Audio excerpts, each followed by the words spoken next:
अस्सलामुअलैकुम, कैसे हैं फ्रेंड्स। उम्मीद है आप सब खैरियत से होंगे।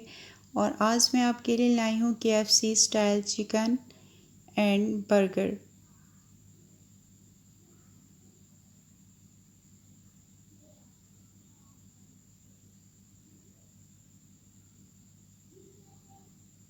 इसके लिए हमें चाहिए 1 teaspoon chilli, 1 teaspoon chilli powder, 1 teaspoon ज़ीरा पाउडर और 1 टीस्पून ब्लैक पेपर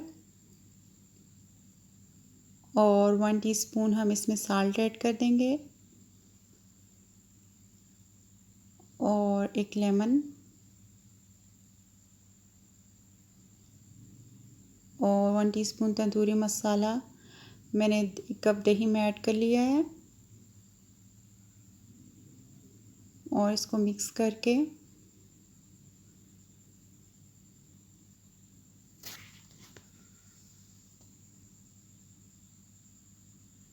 इसको मैंने चिकन में ऐड कर लिया और ये चिकन मैरिनेट होने के लिए मैंने 24 आवर के लिए रख दी और हमारी चिकन मैरिनेट हो गई।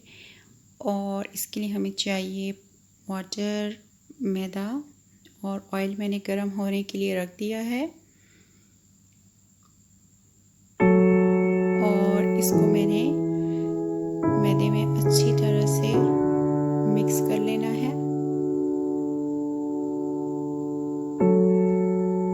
और फिर पानी में डिप कर लेना है और फिर अगेन मैंने इसको मैदे में अच्छी तरह से मिक्स कर लेना है।